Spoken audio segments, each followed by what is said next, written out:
Country 550 and 92.9 WAME, Statesville. Real Country. Welcome to Racing Roots with Hamm. If you don't know our host, David Hamm, he's a 25-year NASCAR veteran, engine builder, and jackman. Live every Monday evening, we have a new guest From the racing world with their stories, their paths, Their racing racing roots.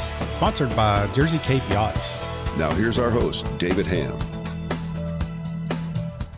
And good evening. Welcome to Racing Roots with Hamm right here on 550 AM, 92.9 FM, and DHammiam on YouTube. So if you're driving home from work and you want to watch us here live in the Randy Marion studio, you can do so. Just wait till you get home. You can watch it on DHammiam on YouTube because we got a great show lined up for you.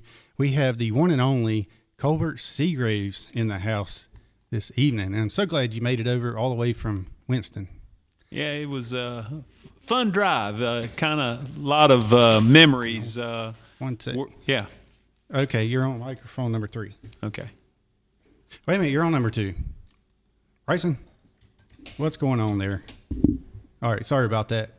No problem. The program button got pushed somehow. Yeah. So I apologize. Yeah, not a problem. It coming here kind of brought back a lot of memories when I was Jimmy Spencer and Darrell Waltrip's team manager, and we raced out of Travis Carter's shops here in Statesville. Yeah, that's a legendary name that you don't hear often enough, I guess. Travis Carter.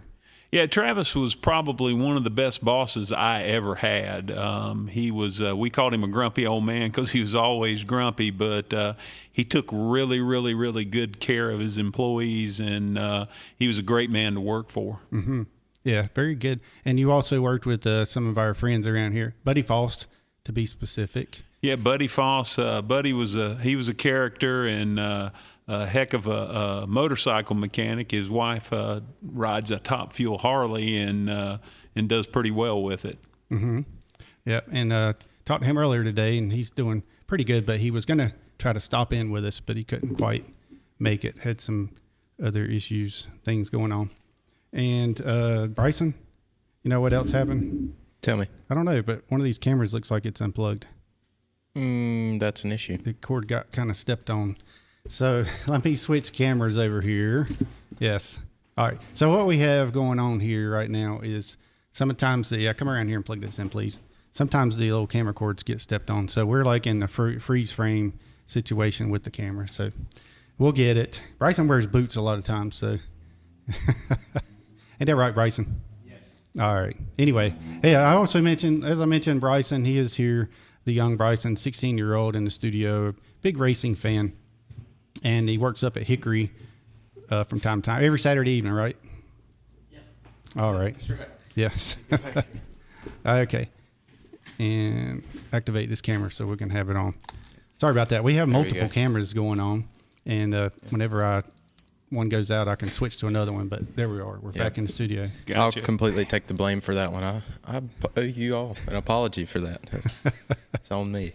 That's all right. Yeah, it happens. But if you don't know Colbert Seagraves, he is the executive director of the Winston Cup Museum in Winston-Salem, North Carolina. It's the museum encompasses the 33-year history of R.J. Reynolds' sponsorship of the NASCAR Cup Series. Mm-hmm. Which, speaking of that, your father, Ralph Seagraves, was the man that got that deal rolling. Yeah, back in 1969, when the government made the cigarette manufacturers take all advertising off of television, R.J. Reynolds sent for 5 of their top sales division managers from around the country to come in and figure out how to spend that $70 million that they had been spending on TV advertising. And the legendary story was Junior Johnson came down to talk to my dad, and he was looking for a sponsorship for his race team. And Pop asked him, he says, well, how much you looking for? And Junior said $150,000. And my dad said, I got $70 million. What else you got? And Junior says, well, I need to hook you up with Bill France Sr., and that's the way the Winston Cup got started. And then as it progressed, R.J. Reynolds sponsored rodeo. They sponsored the Camel GT sports car racing. They sponsored More Ebony Fashion Fair, the air races in Reno, Nevada, the Unlimited Hydroplane, the Winston Eagle, and the Smokin' Joe's. My dad's philosophy was, if it moves, I'll sponsor it. They sponsored WCT tennis, golf, just a variety of things. I think when Dad retired in 1985, he had like 18 or 1900 different events across the country and had about 100 people working in sports marketing at the time. Wow, that's amazing. And that started, that particular branch in the NASCAR started in 71. Right. Yeah. I can always remember that. It's the year I was born. So it works out perfect. And then it went on through, 2003? Yeah, 33 years, yep, And 2003. And that was... Matt Kenseth was the last champion. Richard Petty was the first. How about that? Yeah. That's good stuff. Yeah. And it hadn't been, well, in my opinion, it hasn't been the same ever since. It's kind of like Bill Ryan says, we like NASCAR now, but we love what it was. But the Winston Cup. Well, people don't realize that NASCAR was in a real tough spot when R.J. Reynolds came on board. There were 8 racetracks that were on the verge of bankruptcy. One of them was Talladega Superspeedway. When the manufacturers had pulled out, it left a big void, and everybody was scrambling to fill that void. So one of the things that my father and R.J. Reynolds did was they paid the purse. They paid all the expenses, they paid all the advertising for those 8 tracks until they got out of the red and into the black, and they didn't ask for any of the money back. They just put that into the sport to keep things going. Mm-hmm. Yeah, and that was because they were not allowed to advertise on television and radio, that kind of stuff. So. But it's kind of in a roundabout way. They ended up being on television and radio. Well, yeah, that's smart. Many hundred thousands of gallons of red and white paint. They painted all the racetracks red and white. Anytime a team was needing a little financial help, my dad would paint their rig for them. In fact, in Will Cronkite's book, he talks about R.J. Reynolds painting his rig with the Winston colors and whatnot. I know that some of the drivers, like Richard Childress, when he was driving, they did that for him. Some of the drivers carried the big Winston balloons and would put them, inflate them and stuff like that. And Reynolds was always trying to help the racers and the crew guys when they needed it. Mm-hmm. And then you also had Winston that would sponsor particular race cars, like Jimmy Spencer's and Travis Gordon. Well, at first, R.J. Reynolds would not do any sponsorship of race cars. It was in 1994 when they sponsored. They started with Hut Strickland in the Smokin' Joe's car. And Smokin' Joe's ran through 1997 when the government kind of put the squeeze on R.J. Reynolds, and they brought Winston in in '98. In fact, the last race in Atlanta, we switched over to the Winston colors from Smokin' Joe's to show the new sponsorship. And Will Spencer, the gentleman that owns the Winston Cup Museum, he came up to me and he said, how about talking to Travis, and if Jimmy doesn't wad this race car up, I want to buy it. And he did buy it, and it is in the museum. So it's kind of cool that the first Winston car, just like it came off the track, sitting in our museum. Mm-hmm. Yeah, nice. And he also had the Winston Millions, the Winston Million throughout the different races. Like I remember being at Darlington, you see all the paper dollars flying everywhere, and I actually got some of those for my buddy Phil Cavalli. He had saved up, Oh, yeah. They're taking pictures, and he sees the dollars flying around. Oh, absolutely, absolutely. Well, the Winston Million, the Winston All-Star Race. R.J. Reynolds had a lot of innovative things to come into to the sport and to help grow the sport. They taught NASCAR how to market the sport. R.J. Reynolds was an unbelievable company. Back when they started sports marketing, nobody else was really in that business. No consumer product had really been a sponsor in NASCAR before R.J. Reynolds came on board. Reynolds brought a lot of people with them, Budweiser, Coors, Kentucky Fried Chicken, just to name a few that came on board through R.J. Reynolds sponsorship, Pepsi Cola, and a lot of just regular consumer products. Mm-hmm. And we had some comments on our YouTube, and we're also streaming live on Twitch, Twitter, LinkedIn, and what's the other one? Twitch, Twitter, LinkedIn, and LinkedIn. Oh, I said that. A couple of Facebook pages is what I meant to say. Yes. And so if y'all are want to see that, but if you get a better quality video, and we switch cameras over on the YouTube channel. But I was saying, Tommy Foss, Buddy Foss, said, what's up, Hamm? And he said, I need to get Dad over there. Yes, I talked to your dad earlier and was trying to get him in here to tell some story, because he said he had a lot of stories. Oh yeah. And most of them he didn't. Usually people say, well, I can't tell a lot of them, but they didn't say that about you. So some may be about your dad, but Oh yeah. We'll get into some of that though. But that'll be good. But what I'd like to do is start back to where some of the pictures I saw were from like the early '70s, where you were there at the racetrack. Yeah, in 1972, my father and mother were really close friends with Junior and Flossie Johnson. In fact, everybody accused Junior of being the R.J. Reynolds company car back in the day, because they were such good friends. I started working in Junior's pit crew at the Firecracker 400 in 1972, so I was 15 years old. And my job was to hand Bobby Allison a cold drink and a wet rag, and then I clocked lap times, and it was huge. We went to Daytona, first time I'd ever been to the Speedway, and it was just phenomenal for a kid to come in and see that.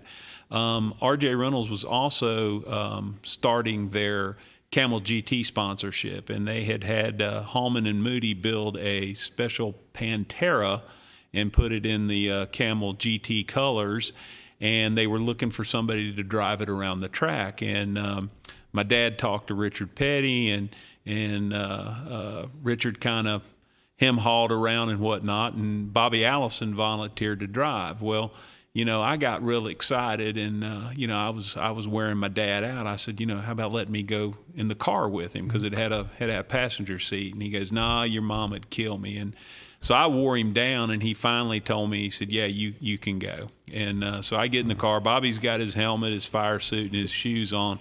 I got on blue jean sneakers and a tank top, and so my dad comes over and he tells Bobby, he said, just keep it on the apron. He said, we're just going to show it for the press and stuff, so they can see the car and everything. He said, you don't need to go up on the bank or anything. And Bobby said, not a problem. So we started down pit road, and Bobby looked at me and he said, what do you want to do? And I said, well, I want to go fast. And he said, not a problem. We got to the end of the pit road, and he shot up on the bank, and we averaged 198 miles an hour in this car. And, wow. And I'm like, pressed against the seat, and I'm like, just unbelievable. And then I got to thinking about it. There's no roll cage, and we're on. I was just blown away. So we pulled in, and the press is there. They're asking Bobby all these questions and everything. And my dad comes over there and he says, not a word of this to your mother. She'd kill both of us. And I said, I understand that, not a problem. Yeah. So we get back to the hotel, and my mom's there, and she goes, well, did you have a good time today, son? And I went, yes, ma'am, it was really great. She said, did you do anything exciting? I said, no, ma'am, just a regular day at the racetrack. She said, you didn't go around the racetrack in a car? And I looked at her and I said, excuse me? She said, you dummy. She said, I watched you get out of the car with Bobby Allison on the news tonight. Oh, my gosh. So I saved my dad. I told her that, I said, well, I just wore him out. And she said, yeah, I know how you are. So, yeah, but that was one of my first experiences. And I've been a Bobby Allison fan ever since. Mm-hmm. Oh, I bet so. Bobby Allison, one of the toughest guys ever, because he would race, and I actually saw him at the Morrison Museum a couple weekends ago. When was that? Last Friday? Friday before last? Yeah. Well, it was race weekend, so yeah, it was last Friday. And I told him, I said, we always talk about you on my show, and I say how you would go to a racetrack and you would race, and then you go get in your airplane, fly to another track, and then race there too. Sure. It's just like, he was an Iron Man back in the day, and he could drive anything.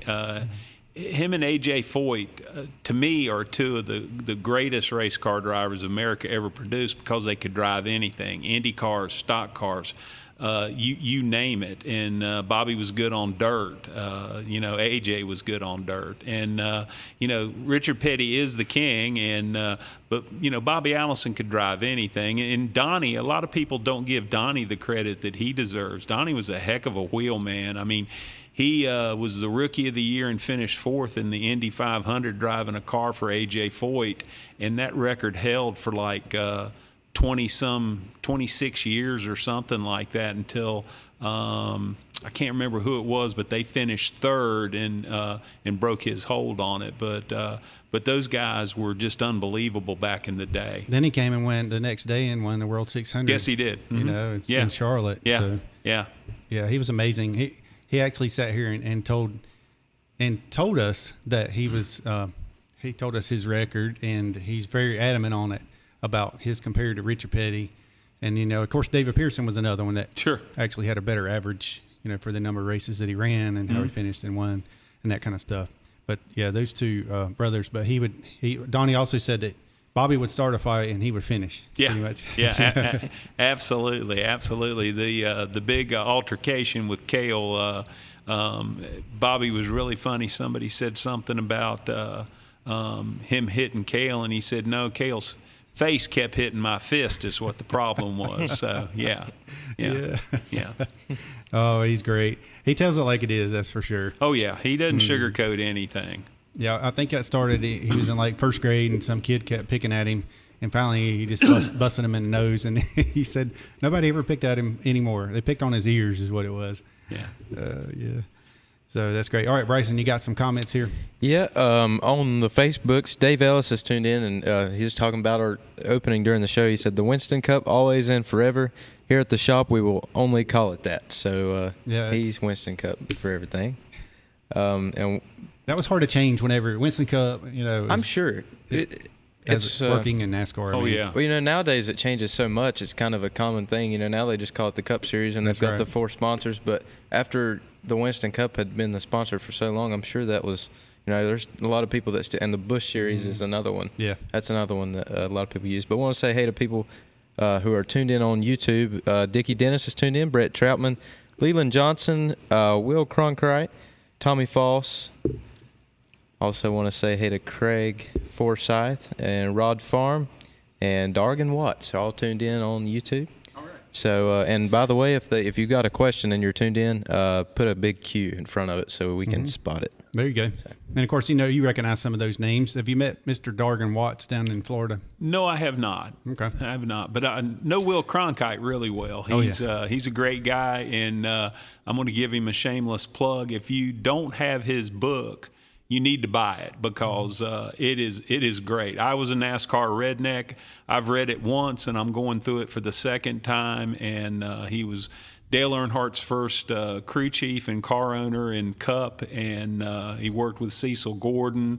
He worked with one of my crew chiefs when I was with Junior Johnson, Mike Hill, and he's just a phenomenal individual, and just the book is great. And so I'll definitely throw the shameless plug out for him. Yeah, NASCARredneck.com, and pick up your copy today. Yeah, absolutely. All right. So, hey, we're going to take a quick break, and we'll be right back to Racing Roots with Hamm with Colbert Seagraves. Have gas prices got your wallet running on empty? Does watching the news scare the bejeebers out of you? Well, boy, oh boy, do I have the place to cheer you up.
Real Country 550 and 92.9 WAME. And we're back to Racing Roots with Hamm, and our guest this evening is Mr. Colbert Seagraves, but we have a caller on the line, fish on the line here, Mr. Will Cronkite. How you doing, Will? I'm doing so good I can't stand it. Yeah. I just want to say hello to my good friend Colbert there. I've known Colbert from I guess about the mid-'70s. We both got kind of started in NASCAR about the same time. I probably was a little older than him, but I just want to say thanks to his dad and what Winston Cup did for the NASCAR series. They overlapped my tenure in racing. I got into 80 and 70, and they were already involved, and I got out in 93, and I think they were still involved. And as Colbert had already mentioned, they were kind enough to paint my trailer. When I had Dale Earnhardt was still driving my car, they painted my trailer and painted my truck. I was pretty proud driving that red and white rig down the highway. It looked like I was somebody, and I've always appreciated what the Seagrave folks have done for NASCAR racing. And I appreciate the plug too, my friend. And I really like what you're doing at the new museum. I've been up there. You've been very kind to me in that regard, and I would expect and advise anybody if they had an opportunity to be around Winston-Salem to go check out that museum. It's fantastic. He's doing a great job. Well, definitely appreciate that, Will. And, like I said, we have copies, autographed copies of Will's book at our souvenir store at the museum. And, I know it's a shameless plug, but it is a great book. And Will's a great guy, and I value his friendship and hope to have him back at the museum here before too long. I'd like to do that. Of course, that comes along with that trip to the hot dog place, right? Yeah, absolutely. Hot dog and a barbecue, brother. Yes, sir. I shamelessly asked for seconds out that. You were very kind. I enjoyed the heck out of that, Colbert. That was a big deal for me. I like the hockey player, too. Yeah, we definitely had a good time that day, for sure. Yes, sir. Let's do it again, my friend. I just wanted to say hello and say hello to you. I appreciate what you've done for me, and make sure everybody knows what Winston and your dad did for racers like me when we were involved. I'm most appreciative. He definitely elevated my position over and above anything I could have done on my own. And I just want to be sure that folks understand how much I appreciate what Winston and your dad did for me and others. Thanks, Colbert. Thanks, Will. I appreciate it, buddy. Thank you, Will. See you, Dave. I like your show, bud. Talk to you later. Good talking to you, man. Thanks. Bye. Nice hat, Trayson. Oh, thank you. Yeah, that's thank you right. very much. The Skull Bandit Racing. Talk to you later, Will. Thanks, buddy. Bye. Bye. All right, there we go. Mr. Will Cronkite provided the first competitive race car for Dale Earnhardt Sr. in 1978. That ended on going in the top 10 in the World 600. I'm surprised I don't remember what position. Do you remember what position? But anyway, oh Lord, he did good. Yeah, he did really well. Yeah, and then he got the call from Mr. Rod Osterlund not too long after that. Mm-hmm. Said, "You're running really good. We'd like to put you in our car." So, but that was great.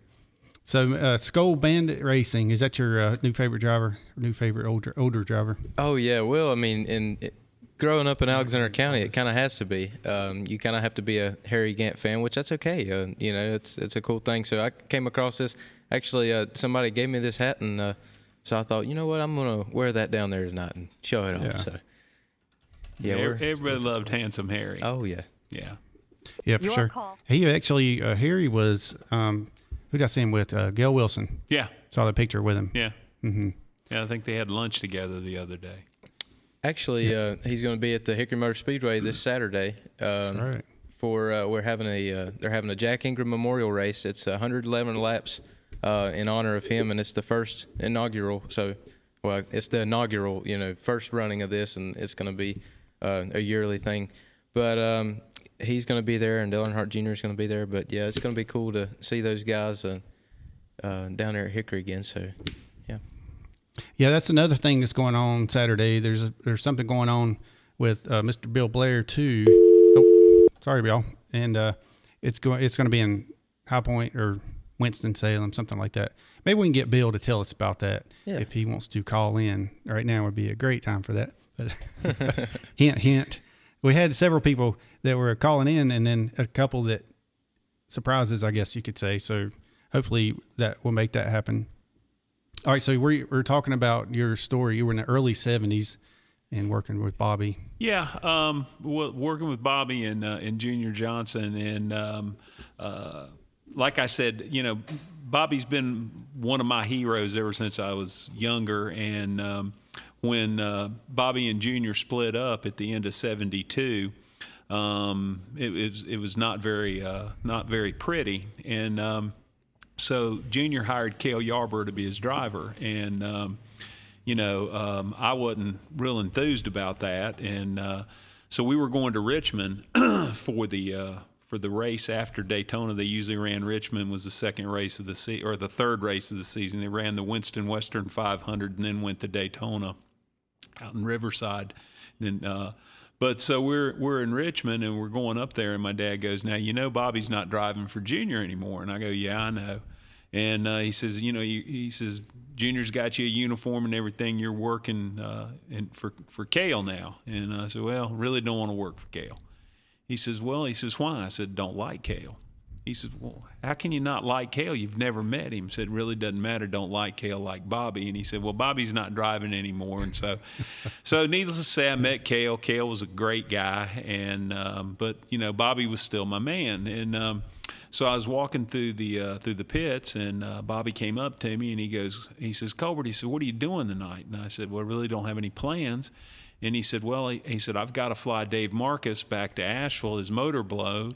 So I'm going to fly him back and pick up an engine and bring him back. Would you like to fly with me?" And he said, "You fly co-pilot." Oh, wow. And so I'm like, "Yeah, absolutely." So I go to my mom and dad, and my mother's like, "Absolutely not." And so finally my dad intervened, and he told my mom what a great pilot Bobby was. So I got to fly right seat with Bobby the whole way, headset, talking to him there and back. And I mean, it was just a huge deal for me. And what's really cool is that airplane is at the International Motorsports Hall of Fame at Talladega on display there, Bobby's plane. So I flew on that plane. I like to tell people that. Oh, yeah, that's a great story. Yeah. Hey there, who we got on the line with us? This is Bill Blair. Hey, Mr. Bill Blair. Good talking to you, Well, as yeah, always. good talk to y'all. Been enjoying your show. Yeah. Thank you, buddy. We've got And you Mr. asked about the church. It's Westwood Memorial United Methodist Church there in High Point. That's it. We'll have the little Oldsmobile on display, that replica car, tribute car, to the one that won down Daytona in 1953. And Kyle Petty had one of his cars there. It's a classic car, cruise-in. Yeah, very good. I saw that you're going to have so it's going to be you and Kyle Petty. I was going to say I saw Kyle's car. It looked like it was a 43 car in the picture, but anyway, regardless, Kyle's going to be there and you're going to be there. That'd be great. So That's right. We've got two things to do Saturday. And from one But extreme, you can come. yeah, I'm going to go from Winston and over to Hickory. Anyway, Yes, 1225 Chestnut Drive in High Point. High Point. I'm sorry. Big old rock church, yeah. Okay. Big old rock church, big one. Yeah. And Colbert wants to tell him hello, and for what the Colbert Seagraves and Ralph Seagraves family has done for stock car racing, just unbelievable. Never be equal again. But Colbert's doing a mighty fine job out there, still talking about the history. And I want to ask him something, if he remembers some dude that borrowed, I believe it was maybe Jeff Bird's truck, had a van or something up at Bristol. And used that van, and they parked it. It was Rockingham. Rockingham, yeah, he knows about this. Yes. Yeah, that's a real sad story. We had borrowed the van. They had sent us to get ice, and there was three of us in the van. Whit Bazemore, who drove for Don Schumacher, drove funny cars, and he was also a photographer for Jeff Bird back in the Winston drag racing days. And so I'm driving the van, and we're going down through the pits, and we had the door open, and caught the door on the grandstands, and it just peeled the door off the van. And they had the chairman of the board, R.J. Reynolds, was there, and they were transporting him back and forth to the hotel with his family in that van. So we picked the door up and set it back in the van, and I went to Roy Hill, Uncle Roy, and we pop riveted and 200-mile-an-hour taped the door back on the van, and then I parked it back behind the tower, and I disappeared.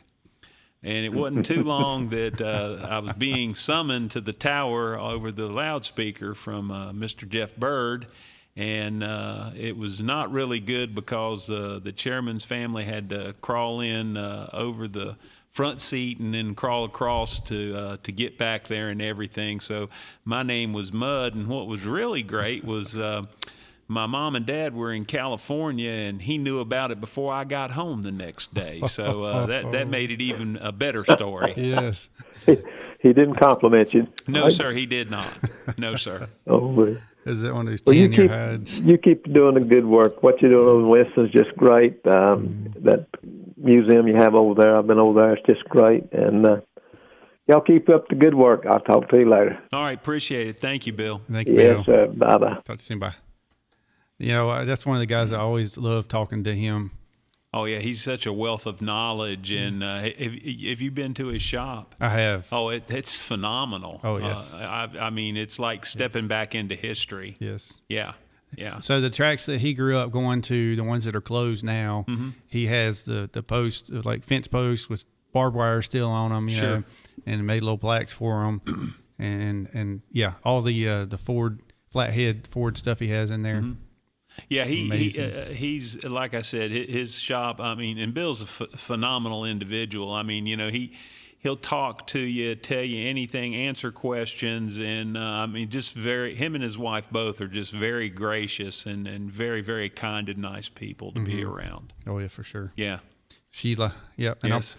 Hopefully, I'll plan to see them Saturday, as far as I know. Always a good time. And well, if you get a chance, come by the museum. I'll be there on Saturday. Okay, yeah, for sure. Yeah. And so speaking of the museum, are y'all having any special events coming up? Or yeah, we're working on some things. I talked to Jimmy Spencer earlier this week, and he's going to try to come. Him and Mike Hill are going to come and do an autograph session for me and a Q&A with the fans, and I think that'll be really good because if you have not been around Jimmy, him and Mike will definitely play off of each other, and it will be a lot of fun. And because Jimmy's he's a nut, and I loved him. I loved working with him, and he was a piece of work. One of the jobs that Travis gave me was. We had qualified really good, and if you missed driver introductions, you had to go to the back of the pack. And Jimmy was notorious for missing driver intros, and sometimes it wasn't a real big deal because we hadn't qualified that good, so it didn't really matter. But we'd qualified in the top 5, and we ended up having to start at the back, and got back to the shop on Monday, and Travis said, "All right, you've got a new job at the racetrack." And I go, "What's that?" He said, "You make sure Spencer's at driver intros and the driver's meeting." And he said, "And if he's ever late again, you're fired." And I go, "Okay." So we're at the racetrack, and Jimmy loved playing with the Game Boy. I mean, he just loved it. And so I go up and I said, "Come on, we need to go up driver intros." And he said, "Well, I'm playing this game. I'll be with you in a minute." So I waited a few minutes, and I said, "Jimmy," I said, "it's time. We got to go now." And I said, "And besides," I said, "if Travis fires me, you're going to have to start feeding me." And he just looked at me and said, I'll go here in a minute. So I reached down and I snatched his Game Boy, and it really pissed him off. And so he chases me out of the truck and chases me all the way to driver intros. We do driver intros, and I give him his Game Boy back. So, yeah. The only experience I had with Jimmy Spencer was leaving Bristol, and our sponsor was Coors Light. That was the Jackman on that car, of course. Yeah. And I just asked him if he wanted a beer.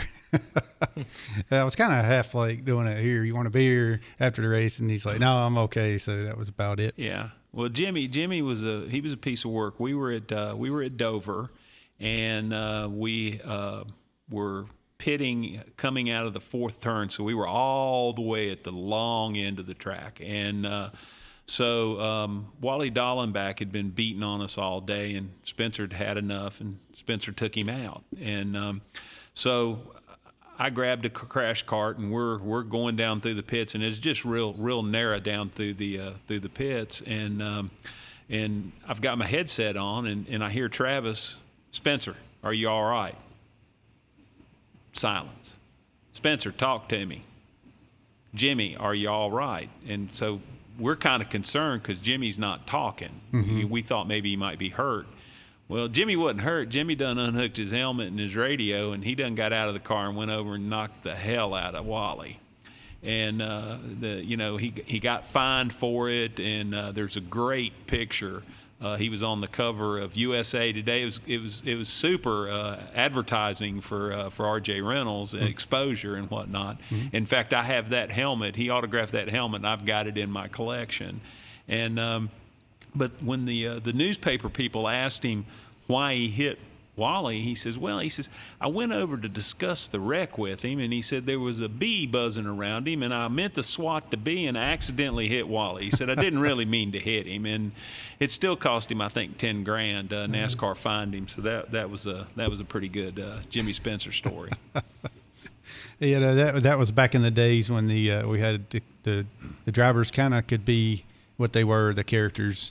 And there was a lot of different characters. Well, there was a lot of rivalries back in the day. Richard Petty and David Pearson, Richard Petty and Bobby Allison. I remember at North Wilkesboro, Bobby and Richard beating on each other so bad that the tire smoke with the fenders rubbing on Bobby's car, the tire smoke was so bad. And the cockpit was full, and he couldn't see, and Richard got around him to win the race coming out of the fourth turn. And, it's a shame that it's not more like it was back in the day. I mean, it was just so exciting to go to the races. And, if there was an altercation on the track, there would definitely be some payback, and and Earnhardt was real good about giving payback, and so was my boy Jimmy Spencer. He didn't shy away from it, and so it was a lot of good times. Mm-hmm. Yeah, but Mike Hill will probably be listening. If he's not now, he'll listen to it tomorrow. Is what he does a lot of times, the day after. So yeah, if y'all don't know, he was his crew chief in '94 when they won the Talladega. It was the 2nd July Daytona race. Yeah, right? He won the Daytona race and Talladega. Won both of them. Yeah, he won the Firecracker 400. In that McDonald's car. Yeah. Number 94. Yep. But the other thing I was going to mention was when Donnie Allison was on the show, he said, my buddy Terry Levan, who's at Tilly Harley Davidson here. Yeah. Statesville. Terry's a great guy. Oh, yeah, he is. He's like, he said, Bobby didn't get along with Richard that very good, did he? And then Donnie said, honey, not at all. Oh, my gosh. Then he started into the story about, I was asking him about Marty Robbins when he drove. Mm-hmm. And he was telling me how Bobby led every lap until there was at Nashville, until there was 4 or 5 laps left. And then Bobby passed him on that and won the race.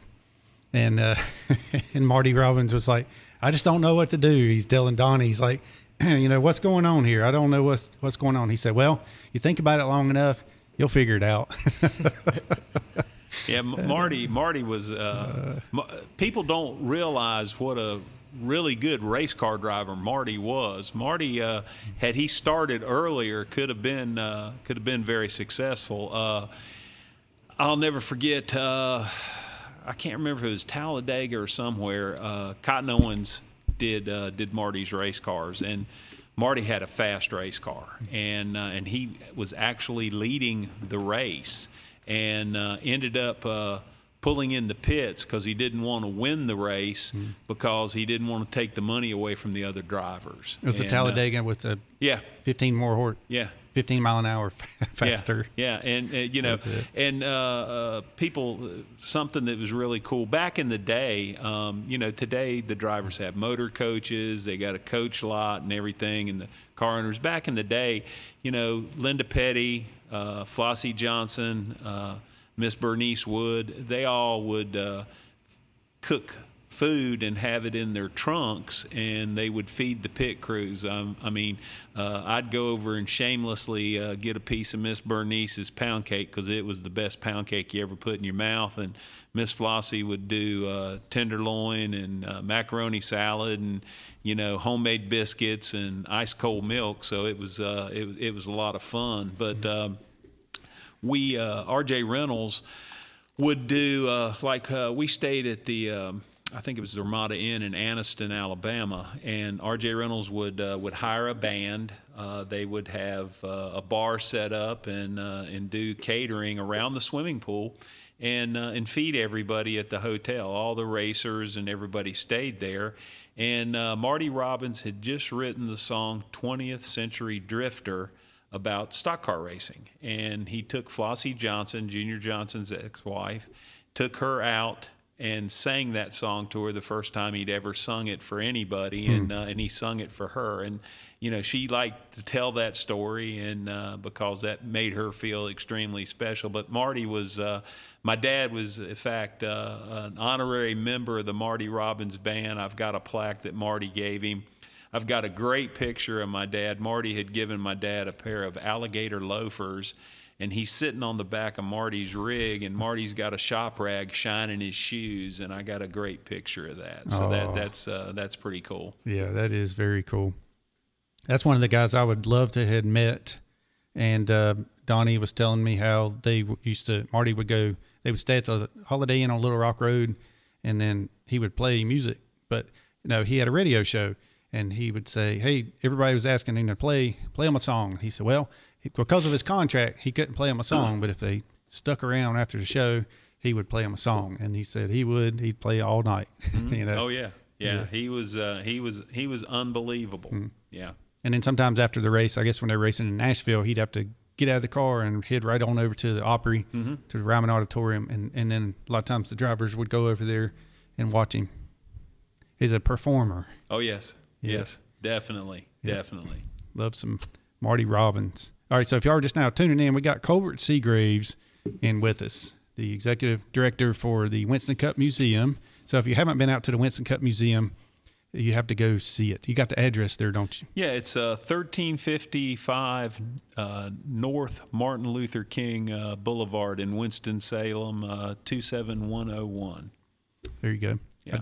I did a little video while I was there, put it on my TikToks, and so a lot of people were commenting and saying how they missed the old Winston Cup days, but there's a lot of cool cars and pictures on the walls. We just brought in one of Buddy Arrington's cars, 1974 Dodge Charger that was started out as a Petty Enterprises car. The King drove it, and then they sold it to Buddy, and Buddy campaigned it, and his son Joey, they've give it to us, lent it to us, and we just put it in the museum last week. Okay, good. Yeah. That's great. I talked to Joey not too long ago, a couple weeks ago. I called him, and so maybe he'll come on the show. Yeah, Joey and I kind of grew up together. Joey was. I loved his dad. His dad was a great guy, and so is Joey, and had a lot of fun at the racetrack. Mm-hmm. Yeah. Now, they had a shop over there near, I think it was right down the street, if I'm not mistaken, from Bill Davis Racing, whenever Jeff Gordon was in the shop on, is it National Highway or whatever? Yeah, I think so. Yeah. One of those side roads. The shop where Jeff Gordon was in, the one car, the Baby Ruth car. Baby Ruth car, yeah. Mm-hmm. Back in the day. Back when he had a porn star mustache. Yes, that's it. Yeah. He sure did. The 80s. Hey, Bryson. Yes. Actually, it was the late 80s. Tell me. Yeah. What did we have on Facebook? Got any comments? Oh, we did have some on Facebook. I had a few questions on the YouTube, but I can go for both. Yeah, it's fine. All right. Yeah, I'll start off with a few questions we had on the YouTube. I had those written down. One of these, I found a couple of them pretty interesting. Billo asked a question. He says, without Ralph Seagraves and R.J. Reynolds, there would have never been a Winston Cup Series. How did T. Wayne Robinson come along, and did the American Tobacco Act of 1998 spell the end of the Winston Cup Series? T. Wayne Robertson was the first show car driver that my father hired. He was 21 years old, and we have the very first Winston show car that we call it the plexiglass car that is at the shop, and we've got a big picture of T. Wayne driving and Marilyn Green, who was our first Miss Winston. And Wayne came up through the ranks of show car driver, then driver supervisor, assistant team manager, group manager. And then when my father retired in 1985, Wayne was his hand-picked successor to succeed him. And Wayne elevated the sport. Dad got it started, and Wayne and my father had the same philosophy and took it to the next level. And Wayne was another great boss. I could not go to work in sports marketing because they had a nepotism rule, so I could not go to work there until my father retired. So I was working, I worked in the factory at R.J. Reynolds, and then I also worked in research and development. Wayne had an opening and contacted me and offered me a position, and I went to work on the Salem Pro Sale program, the air races in Reno, Nevada, Air Camel, and Camel Hispanic Soccer, and then we added the Winston Eagle Unlimited hydroplane, and that's how I got my start in sports marketing. And but Wayne, like I said, took it to the next level. Myself and a whole lot of people believe that my father and T. Wayne both deserve to be in the NASCAR Hall of Fame for everything that they did for the sport and in where they took the sport. Because, I like to tell people that the 33 years that R.J. Reynolds was involved were the golden years of NASCAR, because that's when it exploded and went from a regional southeastern sport to a national sport. How about that? Was that the answer? That's a great answer right there. Yeah, that's a good one. I actually learned a whole lot off of that. Yeah, it was very interesting. And we've got one from the notorious Dickie Dennis. He wants to know, it's a museum question. He's asking, what is the most memorable exhibit in the museum? I would have to say, other than my dad's exhibit, which I'm partial to it, but Wendell Scott. We have the car that Wendell Scott crashed in 1973 at Talladega that ended his career, and that car is on display. And we have a video that talks about Wendell. Wendell was a pioneer and an unbelievable race car driver and mechanic. He got more out of nothing than anybody ever. You listen to Junior Johnson, you listen to Ned Jarrett, you listen to Richard Petty and everybody on the video, and they talk about, what a great mechanic and driver that Wendell was. And then, my mother and father were really good friends with Wendell and Mary Scott, and Wendell Jr., who just passed away, and Franklin and their sister Sybil.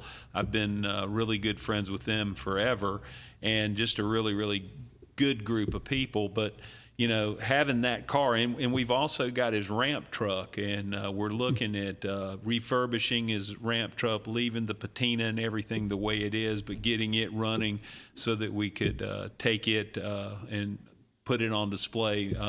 We have a 53-foot trailer that's a Winston Cup Museum trailer that we can take to various racetracks that's full of memorabilia, and then we've got 4 cup cars, old cup cars that we take and set it up in the fan zone. Yeah. I was keeping in touch with his Wendell Scott's son until he passed away, but it was very interesting to talk to him and hear some of his stories. He's unbelievable wealth of knowledge. And I mean, Wendell Jr. drove some races after his dad retired, and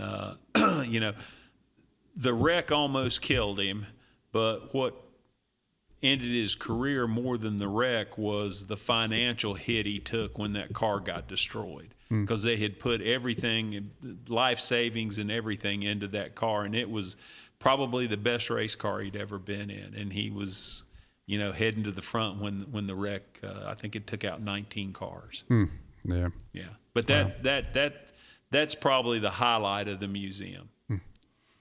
Scott Treverson says hello. Hello from the World Center of Racing. He's down there in Daytona. He was the beer man, the Coors Light beer man back in the day. If you don't remember him, and he worked on of course, most recently on Sterling Marlin's team through those years of Sabco with Kyle Petty. Yeah. And the anniversary of the win was, I believe, in 1995 was my first win in Winston Cup racing, and that was when Kyle won at Dover. And I started going to the racetrack right after that. But that was the coolest thing ever, was to get that first win. And I think we had about 20 people working at the shop at that time. Went to Lancaster's Barbecue for our celebratory lunch. That's good.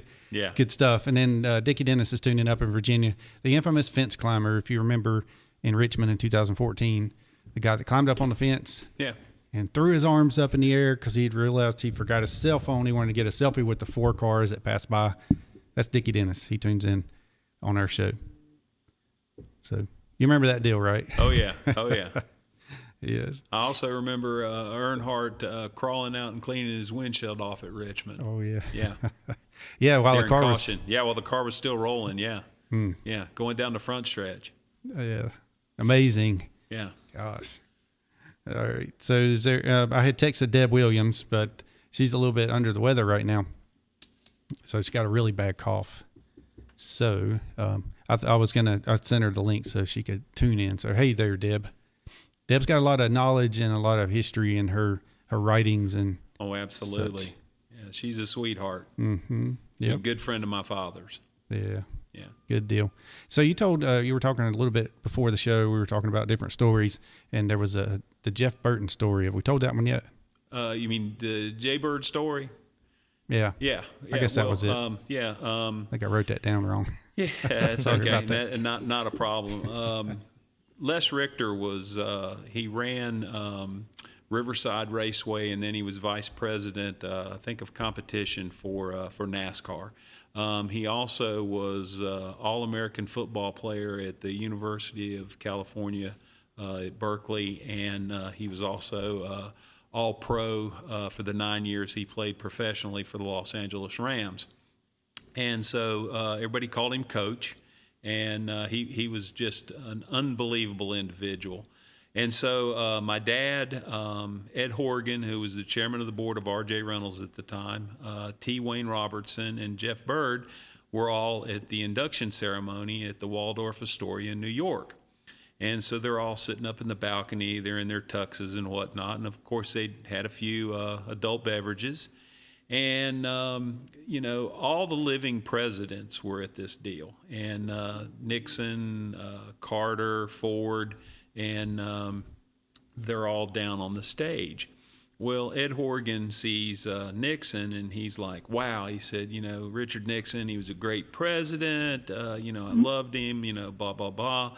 And so my dad looks at him. He says, well, Ed, would you like to meet him? Oh, Ralph, if you could do that, that'd be the greatest thing ever. And he said, well, that's not a problem. I'll take care of it. So Wayne grabs my dad by the arm. He says, where are you going? He says, I'm going to go down and get Nixon. And Wayne goes, Ralph, you can't go down there and get Nixon. He said, the Secret Service. He said, oh, don't worry about it, Wayne. He said, you and Jeff take care of it. I'll be back in a minute.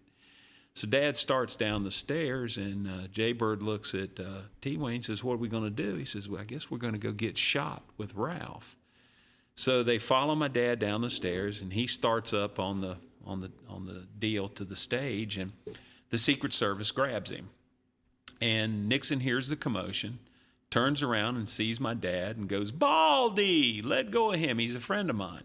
Well, what nobody realized was when my dad started out with R.J. Reynolds, he worked as the division manager at Washington, D.C., Northern Virginia, and Southern Maryland. He sampled the White House. I've got packs of cigarettes at home that have the presidential seal that say compliments of Air Force One.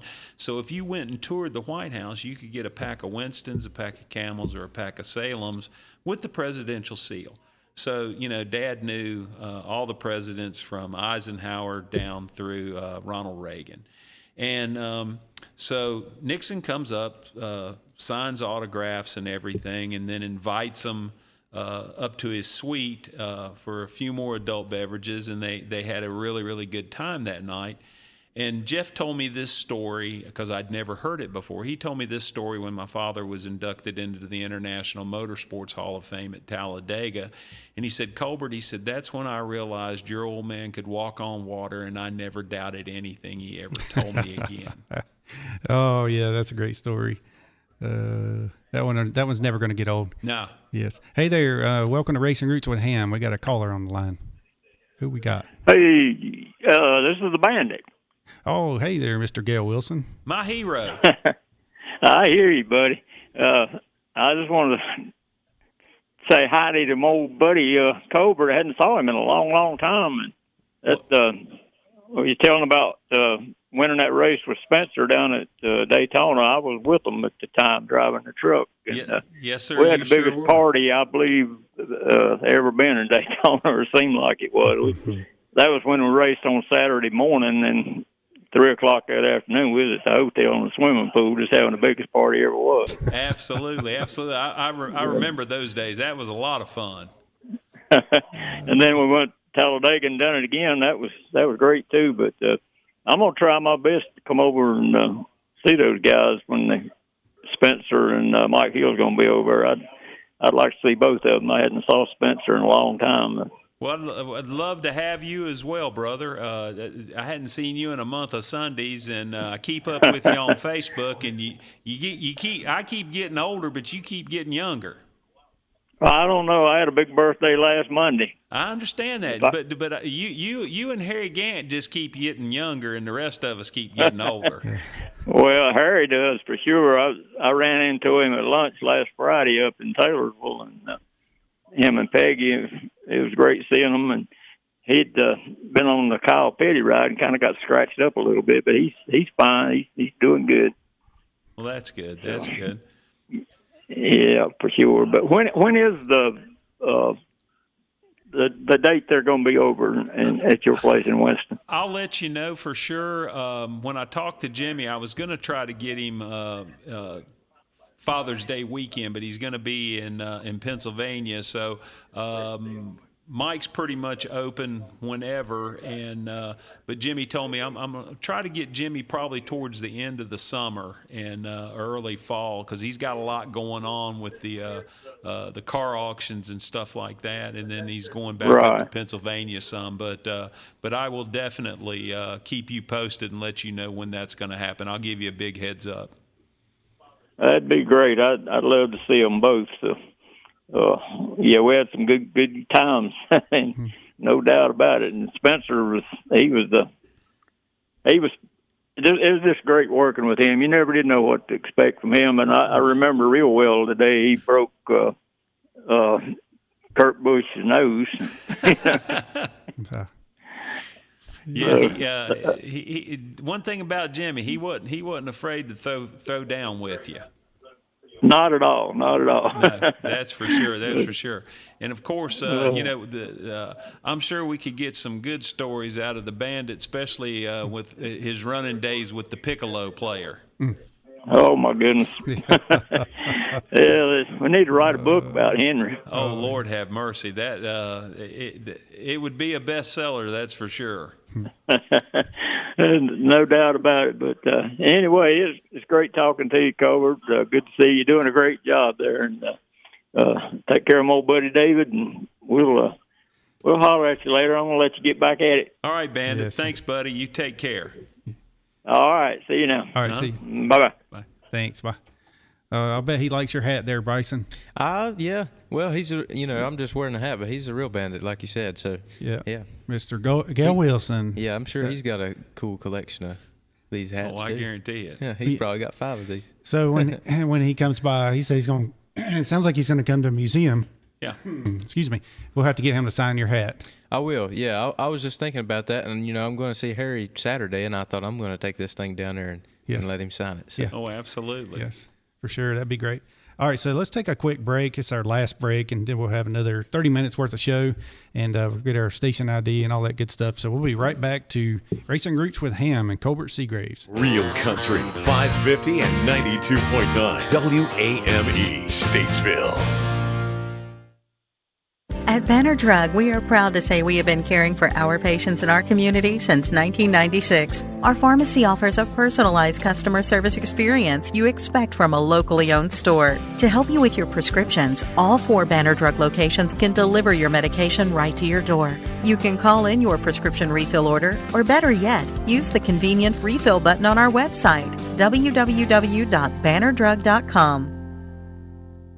When it comes time to repair or replace your electrical, heating, air conditioning, or other HVAC equipment, there's no better company to call than KM Electrical, Heating, and AC in Statesville. As an authorized Trane dealer, their professional staff members are all highly trained in the latest products and services and are committed to prompt project completion and high-quality work. KM Electrical, Heating, and AC believes in excellent service with dedicated 24/7 emergency services for the entire Statesville area. No matter what the issue is with your heating or cooling system, KM Electrical, Heating, and AC is positive that they can have it up and running in no time. Call 704-876-6279 or go online to calldkm.com.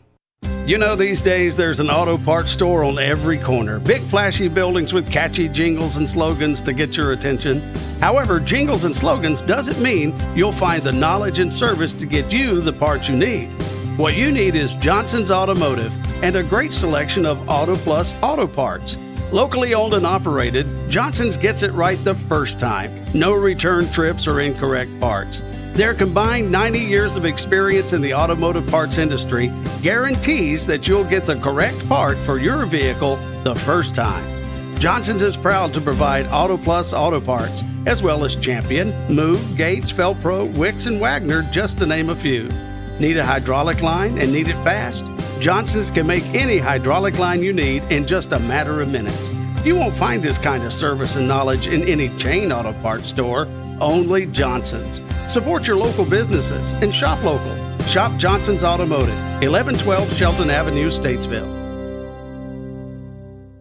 Hey folks, have gas prices got your wallet running on empty? Does watching the news scare the bejeebers out of you? Well, boy, oh boy, do I have the place to cheer you up. What is this place, you ask? Ziggy's, of course. Nice music, friendly people, stupid good bargains, with over $500,000.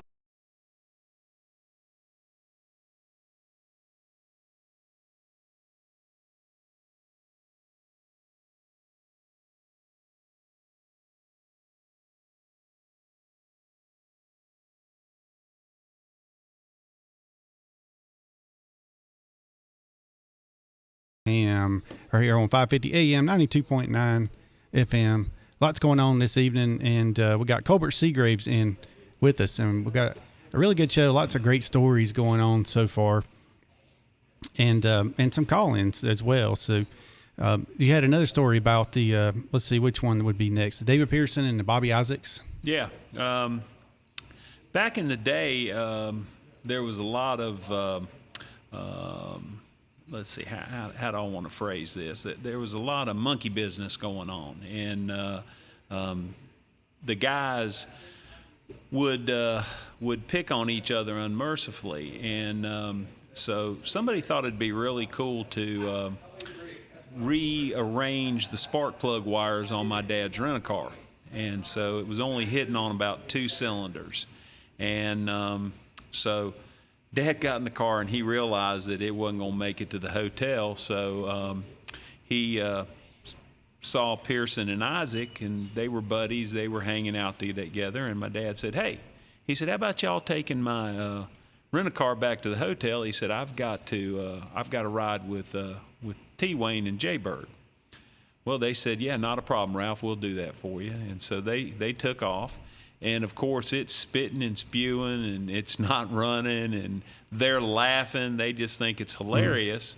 And they're waving at everybody. They're just having a big time till they got down in the tunnel at Talladega, and it didn't have enough power to pull itself out. So they had to get out of the car and rewire the car and before they could get out and get to the hotel. And then they the time that they put my dad's car up on pop crates, wooden pop crates, and just enough to where the rear wheels weren't touching the ground. You couldn't really tell it, and but he was in the car and he was mashing on the gas, and really wasn't paying attention till he looked and the speedometer was pegged, and he realized that if that thing had jumped off the pop crates that he'd have run through the hotel. And but they used to a lot of trickery going on back then. I bet so. Yeah. Did you ever hear the stories about Bobby Isaac and Talladega? I'm sure you heard that one. Yeah, I was there when that happened. Cale was driving for us, and Bobby was driving for Bud Moore, and he pulled in and told Bud that he heard a voice telling him that he needed to get out of the race car, and that's what he did. And I don't think he ever drove another Cup race. He ran at Hickory and whatnot. In fact, that's where he passed away. But he was an unbelievable race car driver, and just he was. Those guys back in the day, they were just larger than life, and but they were just really, really good, down to earth people, and good country people. I mean, Pearson and Isaac and whatnot. I remember when I was in the 11th or 12th grade, and I broke my arm playing football, and it was a Thursday night football game, and we went to the racetrack on Friday, and I had my cast and everything, and my mother had stopped and got me all these different colored pens, and so Richard Petty signed it in blue, and Pearson signed it in red, Cale signed it in yellow, and whatnot. But I mean, also Johnny Rutherford was at that race, Mario Andretti was at that race, Mark Donahue was at that race, and so I mean, I had all these guys on my cast, and so it was just, looking back at it, I mean, people would have killed to get to do what I got to do back when I was a kid. Oh yeah, for sure. Yeah. And you look fairly young in those pictures that you see yourself in Victory Lane, with Bobby Allison, or the main two that I saw. And actually, I had got a tweet notification from young. Let's see, let me find it right quick, from Too Much Country. I forgot what his real name is. Too Much Country on Twitter, and he said a few from Colbert's youth and collection. So yeah, you were pretty young in these pictures, and I'm like, man, what would I have done to been there back then when I was, yeah. I mean, like that right there. You're with the trophy, and it's your. Yeah, I was probably 16 or 17 in that picture. Gosh. And I've got the. I was very blessed that in 1972 we won the Southern 500, and Bobby gave me the checkered flag from that race. Wow. And he autographed it, and Junior autographed it, and I have it framed, hanging in my house. I bet. It's in my living room. Oh yeah, it would be mine too. Yeah. And then I've got a jacket. It was a Coca-Cola jacket, and on the back of it, in tackle twill letters, it said Bobby Allison, and then it had a Coca-Cola patch, and it said Junior Johnson Racing. Had a 12 on the left sleeve, and then on the front it had the Coca-Cola, and it was embroidered with Bobby Allison's name. And we were at Rockingham. It was cold. I didn't have a jacket, and Bobby had an extra one, so he gave me that jacket, and I still have that today. Wow. Yeah. And that was one of the cool uniform they had, the white pants with Coca-Cola. Yeah. I still have mine and can still fit in them. Oh, wow. Yeah. Man, that's awesome. And a lot of the pictures you have, I had somebody on the show, and they said, I was talking to someone on the phone is what it was. I hadn't had them on the show yet, but they're going to be coming on, and we'll find out who it was at the time. But they said their picture's hanging, I believe it was, it's hanging in the, they told me what crew they were on, and I said, I remember seeing that in the Winston Cup Museum. They were like, yeah, I think I am hanging there. Yeah. And they were the Jackman. So sorry, I can't remember exactly who it was. I talked to a bunch of different people during the week and getting different people. You ever remember Robert Surt? Yeah. He's going to come on sometime. Oh, okay. Yeah. Yeah. He was around back in the Jeff Gordon days, as we were talking about. And so Mike Hill's story. Now, Mike had texted me earlier this little bit of a story, but I'd rather you tell it. It was kind of similar to the one I told you that I read to you, but maybe that was the one I was supposed to tell. No, you were telling me. He texted me the story, and then I read it to you, and then you kind of told it. There's the one about your dad at the. Yeah, Dad. This was it was at a drag race, and Dad was notorious for sometimes he really liked his Jack Daniels and ginger ale, and back in the day that was the way that they did business was with a cocktail, and R.J. Reynolds sent paint, red and white paint, to every racetrack. And my dad was extremely upset because this promoter had sold $50,000 worth of Winston red and white paint. And so Dad had been a little overserved, and he was angry, and he wanted to fight.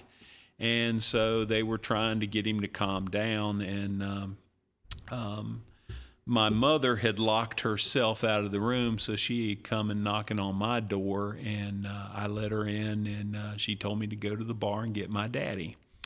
So I started downstairs to get him, and I heard him before I saw him, and he was raising Cain. And when I turned the corner, Kenny Bernstein had him by an arm, Vic Elderbrock from Elderbrock Manifolds had him by the other arm, and Jeff Bird was trying to calm him down.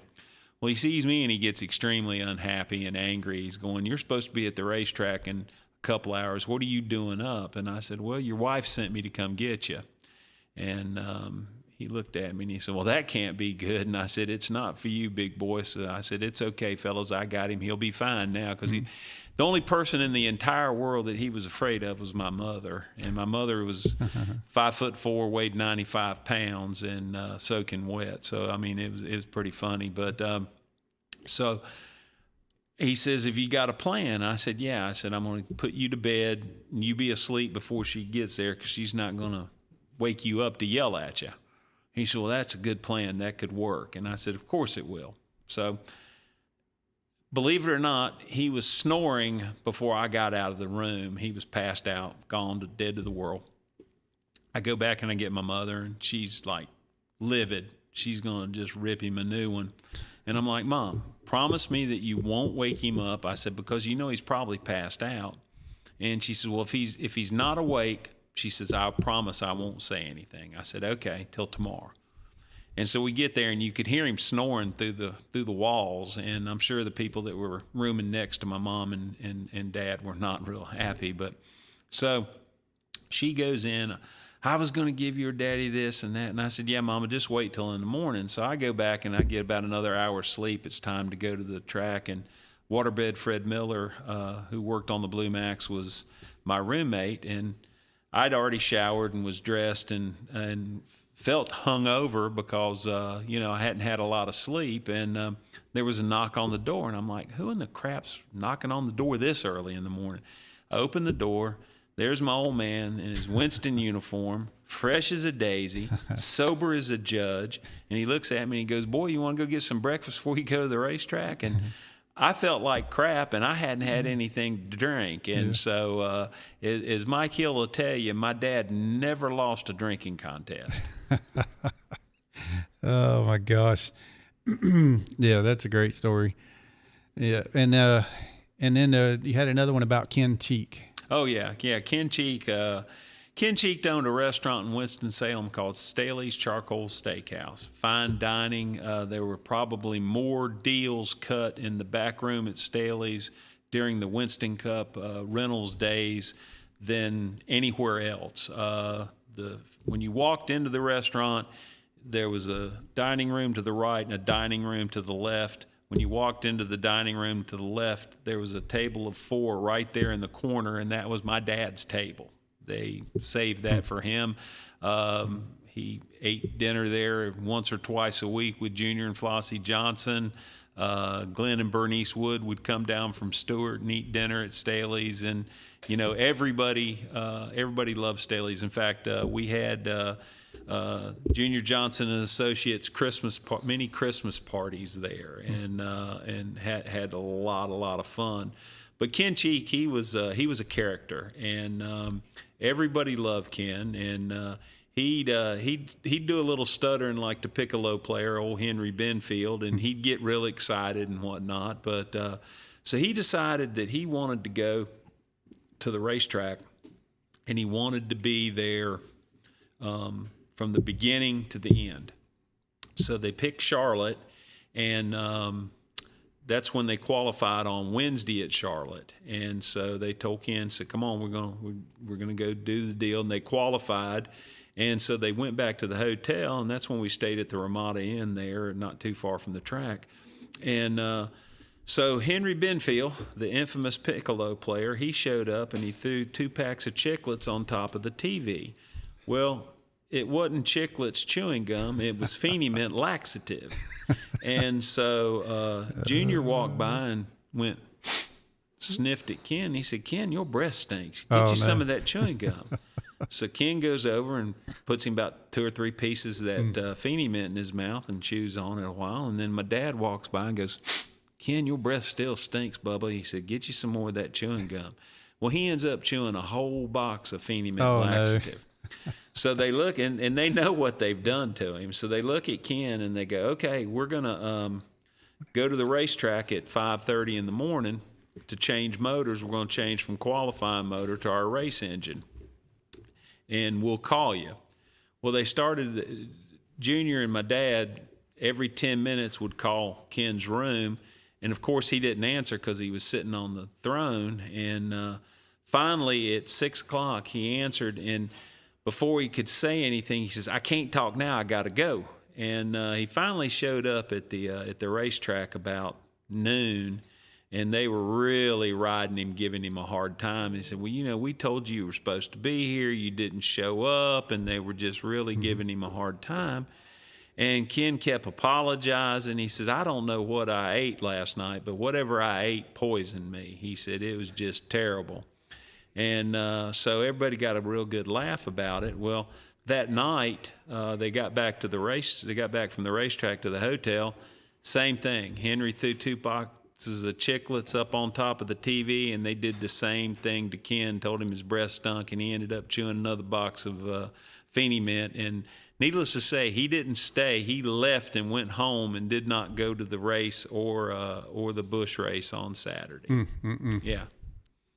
Well, Henry was good about doing. Oh yeah, Henry was real good about that. In fact, brownies. He'd make brownies with X-Lax in them, and there was a gate guard at Daytona that just really gave Henry a hard time. So Henry made him a big old batch of brownies, and that gate guard, he disappeared. So he didn't hang around long. And then the Miss SK Tool girl, she got into Henry's brownies, and she missed Winter Circle because she was in a porta-john. So that was not good. No. Yeah.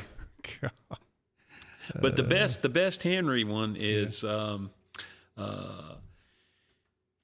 back in the day before they had microwaves and everything on the trucks. Henry would go to the store and get like potted meat, crackers, Vienna sausages and stuff, beanie weenies and pork and beans, and put them on the truck to eat because he was driving across country and whatnot. Mm-hmm. And Herb Knapp, our crew chief, was real bad about eating Henry's food. And so Henry fixed him. He pulled the label. He went and got some Alpo dog food and pulled the label off and wrote beef stew on the can. And Herb ate that Alpo dog food, and oh my gosh. And Junior, I don't know if I can say this on the radio or not, but hopefully we won't get censored. But Junior got on the loudspeaker and said, "Has anybody seen Herb?" And he said, "Oh, never mind. I see him. He's out there laying in the driveway licking his nuts." And so when Herb found out what Henry done, he was going to kill him. And, I bet. But yes. Yeah, that was pretty funny. Yeah. Henry was definitely a character. Yeah, our friend Dickie Dennis in Virginia was laughing on here, and he was at Martinsville too. And I don't think he got to meet Henry, but anyway, yeah, he's a character. Yeah, anytime you meet Henry, don't eat anything that he has. That's right. Yeah. That's a lesson learned for a lot of people that had to learn the wrong way. Yeah. He says, Throne. Scott Trevison, we love Henry. Yeah, he was standing there talking. He was with Sterling Marlin, Sterling's grandson, at Martinsville. Yeah. All right. So So whenever you have, what is the event again you're going to have at the Winston Cup Museum? Because I'm going to definitely write that date down and plan to come that date. Well, we're going to have we're working on getting Jimmy Spencer and Mike Hill coming, and then we've talked to some other people about coming and doing autograph sessions and whatnot. We'll have it on our website and our Facebook page and our Instagram and Twitter once everything gets set in stone. Yeah. So all you got to do is search the Winston Cup Museum. Yeah. You can find all that there. Yeah, absolutely, and we'll be posting stuff about it. We're trying to. I've got. Not going to say I've got somebody that I'm talking to about coming Father's Day weekend, and if I can get that done, we're going to have a cruise in and a special guest, and waiting to hear confirmation back. Mm-hmm. Yeah. Yep. All right, and there's also a really cool display there of Ralph Seagraves, because he did stuff in all the different forms of racing, and another big one was the drag racing. Yeah. Yeah, there's, my dad's he's in the International Drag Racing Hall of Fame. He's in the International Motorsports Hall of Fame at Talladega. He's in the National Motorsports Press Association Stock Car Hall of Fame, which preceded the NASCAR Hall of Fame at Darlington. And he's also in the North Carolina Drag Racing Hall of Fame. I have all those trophies are on display at the museum. I also have a really cool helmet that my father did for Al Gore. Back when we lived in Washington, D.C., the Gore family owned Old Dominion Speedway in Manassas, Virginia, and my dad drove the pace car on Friday nights. And we'd go to the races and hang out with Al and Margaret Gore, and then my mom and dad would go back to the Gores and play pinochle. And Gary and Dickie Gore, they were a few years older than me, and they got to babysit me. And but growing up, that was pretty cool. So in 1980, I guess they opened Old Dominion in 1953. So 1983. Dad was still running the Winston Cup program, and he had a helmet painted with Old Dominion Speedway and Al Gore's name on it. And then they took it to in the Winston logos, and it was painted red and white. And they took it to Richmond and had everybody autograph it. It's got Cale's autograph, the Kings, Bobby Allison, Paul Sawyer that was the promoter at Richmond, and Al passed away last year at, I think, 101. And so Dickie brought that. We had a luncheon with Bobby Allison and Ed Hines and some of the guys down in Mooresville. And Dickie brought that helmet, and he said, "I'm not giving it to you, but I'm going to give it to you to display at the museum." So I've got that with all my dad's stuff, and I've got a championship ring that Richard Childress and Dale Earnhardt gave him. I've got his belt buckles. Back in the day, when you won a championship, you got a big, huge silver and gold belt buckle that said Winston Cup Champion. The Kings got several of them, and I've got my dad's belts and stuff. I've also got a belt and buckle that's it's silver dollars and silver dimes, and it was presented to my dad in 1978 from Harry Ranier and Herb Knabb. And I don't know how Dad wore it because it weighs about 15 pounds. I don't know how he kept his britches up with it, but it's in there. And then I've got some pictures of Dad at the presidential rodeo, at the barbecue at the White House with President Reagan and stuff like that. So there's a lot of neat stuff with Pop and throughout his career. Yeah, I'd say so. And the one you were talking about in Mooresville was at the Lancaster's barbecue. Yeah. I saw Bill Blair. Yeah, was there, and Rob Bowling, and yes, yeah, we had a great time. Mm-hmm. Yeah. So Dickie Dennis says, "Can I meet Colbert at the museum?" you're usually there. Yeah, I'm there. We're open Thursday, Friday, and Saturday right now from 10 till 5, and I'm there to if somebody has any questions or I'll be happy to take them through. If you bring your kids or your grandkids and you want to put them in a race car and get their picture taken, I'll do that. We're very kid friendly, and I love it when the kids come in. It's probably my favorite thing because they're just mesmerized by all the cars and everything. Oh yeah, for sure.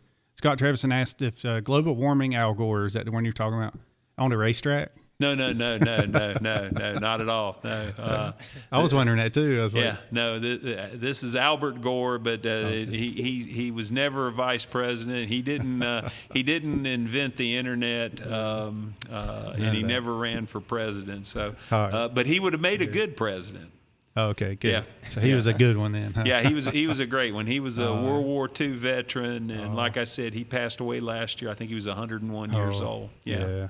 That's great. Hey, Bryson, who was our visitor over there? So we had a visitor, and that's always cool. He was listening to us on his way home, good. And so he decided to pull in and let us know something. Yeah. I didn't catch his name, but I called his kinfolk's name, so we'll call him Mr. Cass. He's a Cass.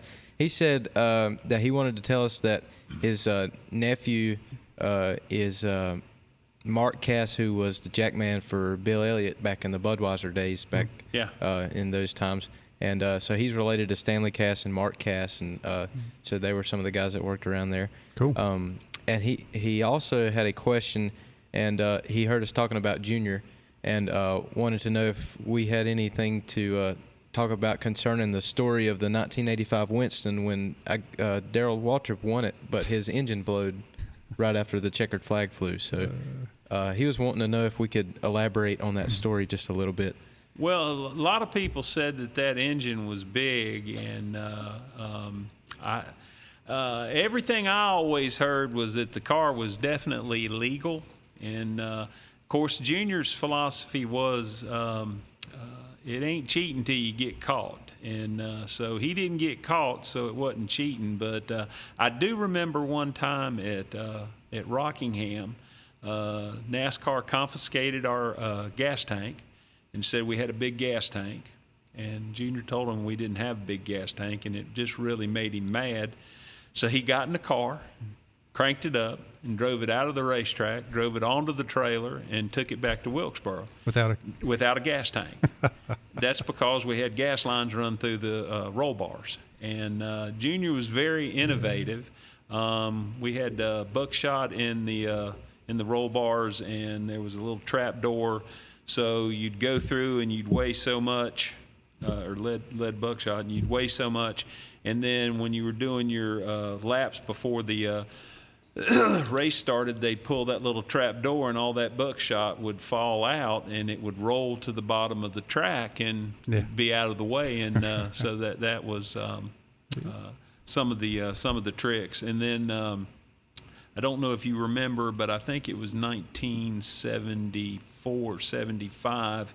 Freddie Lorenzen sat on the pole driving Hoss Ellington's Lemon Tree Chevrolet Monte Carlo and Lemon Tree Inn car. And that's when they had put restrictor plates on the cars at Charlotte and Atlanta. And Junior had a guy fabricate a restrictor plate that this is before they picked them up and gave them to you. They gave you a restrictor plate and you were good to go for the weekend.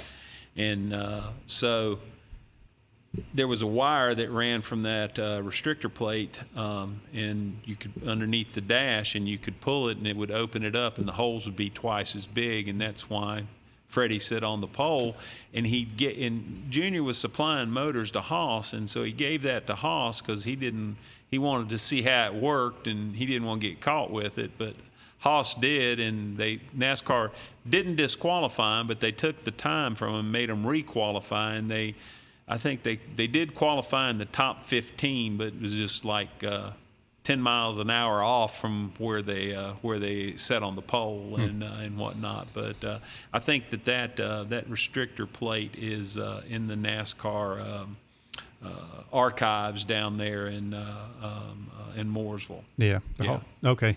In Mooresville. Yeah. Yeah, and there may have been a time or two where they may have had accidentally put the wrong crankshaft in an engine. Oh, yeah. What I've heard. Yeah. Got the stroke wrong, It happens. Oh, yeah. Yeah. All right, so we had another question, or it's a comment actually. If you want to, it's kind of a thing about Junior Johnson. Can you see From that? Smoked. Yeah. So Smoked is from Wilkesboro. He put that in an earlier comment. He says Junior also liked to go through tech with heavy tires, which would come off after the first stop. Heard that one from an old crew chief of his. Yeah. Hey, there is all kinds of stuff. Oh, yeah. There's Yeah. cement helmets. Soaking stuff. I remember the water jug. They filled it full of lead, and they'd switch the water jug after, during the first pit stop. And you'd have to be a big old boy to reach in there and grab that boy and bring it out, because it weighed about 100 pounds. And but yeah, there was a lot of trickery going on. Yeah, and it's not necessarily cheating. Yeah, especially when you didn't get caught. Yeah, exactly. It ain't cheating if you don't get caught. That was Junior's philosophy. That's it. All right. So, hey, y'all check out Swimming Pool and Spa. It's summertime and the heat. If you're getting beat by the heat, call Neil Johnson over there and he will hook you up on a pool. I had somebody call me today. Hey, you know somebody that does pools, right? Yes. Swimming Pool and Spa, 940A Davie Avenue. And their phone number is Mr. Bryson. You got the number? Yes, I do. I just got that a while ago, and I wasn't paying attention. I was replying to some comments here. Their number is 704-727-2488, and that is 704-727-2488. There you go. So very good. Give them a call. Yeah. You can have your own personal pool boy there. Maybe that's what you need to do, Bryson, for this summer. Yeah. Could be a pool boy. Neil Johnson will give you a job. Yeah. Yeah. All right, Neil. Give me a call. All right. Yeah, they replace pool liners and do all that good stuff. So, all right. Do you have any final stories or any part? You've told a lot of stories, and it's amazing. You can spit those out just like you said them a few times. Well, I've probably told them more than once. Yeah. So, I guess one thing I will say, a lot of people they talk about the old days and whatnot. I've never seen Richard Petty turn down an autograph. I've never seen Bobby or Donnie Allison turn down an autograph. Never saw David Pearson turn down an autograph. Back in the day, I was at Talladega for International Motorsports Hall of Fame induction ceremony, and I was sitting at Grant Lynch's table. Grant was one of my best friends, and he was the chairman of the board of Talladega Superspeedway, and Eddie and Lynn Wood were sitting with us, and we were talking about the drivers today versus the drivers back in the day. And the Wood brothers ran a limited schedule, and they would run Martinsville because it was right there near Stewart. And when the race was over, we could not load our trucks because Bobby or Cale would be sitting on the steps of our truck, Richard Petty be sitting on the steps of his truck, David Pearson be sitting on the steps of his truck, and they would sign autographs until everybody that was there had an autograph. And they didn't run and hide. They didn't go get in the motor coach or anything else. And, that's one thing that I've always admired about them. And I remember when I was younger, we were at dinner with Junior and Flossie, and I asked Junior, because there'd been probably 4 or 5 people come up and interrupt his dinner and ask for autographs. And I asked him, I said, does that ever get old? And he looked at me and I said, no, does it ever bother you? And he looked at me, he said, Colbert, he said, it would bother me if they didn't. So he got it. I mean, they realize that the fans are the ones that pay the bills, and the butts in the seats what makes the world go round, and they were always very appreciative of that. And it's just like when we did the grand reopening at the museum, and everybody was worried about, well, we've got to make sure that we cut it off at 2:00 and this and that. And I told them, I said, well, I'm going to tell you right now, if there's a line and people want an autograph, Bobby and Donnie and Will are going to sign those autographs till everybody has one. Mm-hmm. And I said, that's just the way they are. And they were supposed to get there at the autograph session was from 12 till 2. They were supposed to get there at 11:30, and they showed up at like 10:45. And so they were there, and they didn't leave till 2:00. And that's one thing that I've always admired about the older drivers. Yeah, for sure. Yeah. And another example of that is if I call Donnie Allison and he misses my call or whatever, he'll always calls back. Sure.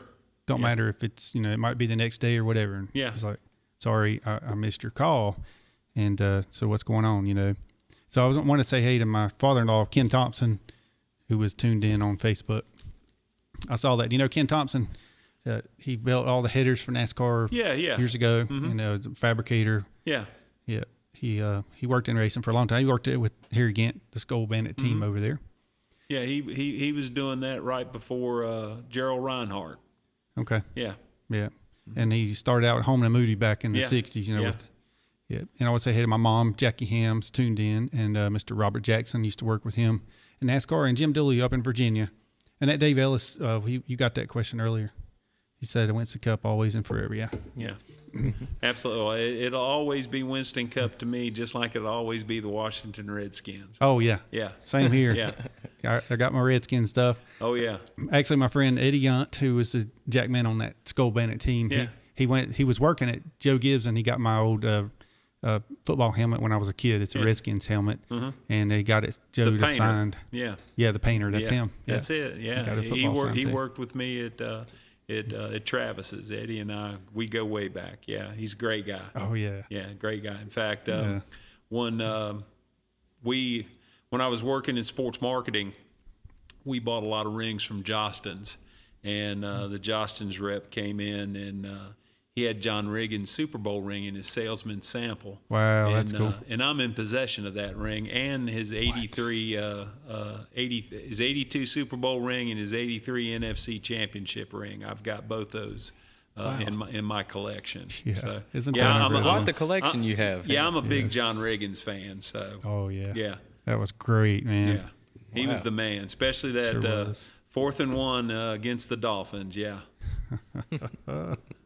Good stuff right there. I remember when that happened. Bryson's a Redskins fan too. I am. Always have been, and I always will be. That's I still wear my T-shirts, and they'll always be the Redskins to me, just like you said. So. Yeah, absolutely. It'll always be Winston Cup too. That's right. Yep. All right. Well, thank you so much for coming down, and we'll see you soon. We'll head up to the Winston Cup Museum, so y'all can get up there and check that out. You got the address again? Yeah, it was 1355 North Martin Luther King Boulevard in Winston-Salem, North Carolina, 27101. Yeah, just a little hop, skip, and a jump right down 40. That's it. East to Winston, and it's across from the R.J. Reynolds factory. Yeah, the factory's downtown, Factory 6412, and it's not too far from the Reynolds building. Mm-hmm. Yeah. Good stuff. We'll see you soon up there. And if y'all go onto their Facebook and Instagram and like their page, you'll be up to date every time they post something. So thanks for tuning in. But next week we got Dave Lyle. That'll be next Monday at 7:00 as always. And Dave Lyle, not the named after the boulevard, but it's a different Dave Lyle. He actually drag raced in the NASCAR series in the 70s. He was an employee number 45 at Jack Roush. And now he's in his 80s now, so he's gonna have a ton of stories from those drag racing days. He drag raced against Richard Petty when he raced in that. Yeah. So. Yeah, 43 Junior. Yeah, should be interesting. Yeah, absolutely. Well, thanks for having me. I've enjoyed it. Yep. Thank you for coming on, and thanks everybody for tuning in on the radio and on DHammiam on YouTube. Hit that thumbs up if you like this show, and also subscribe so you see us every week. And we'll be back next Monday. So y'all have a great week.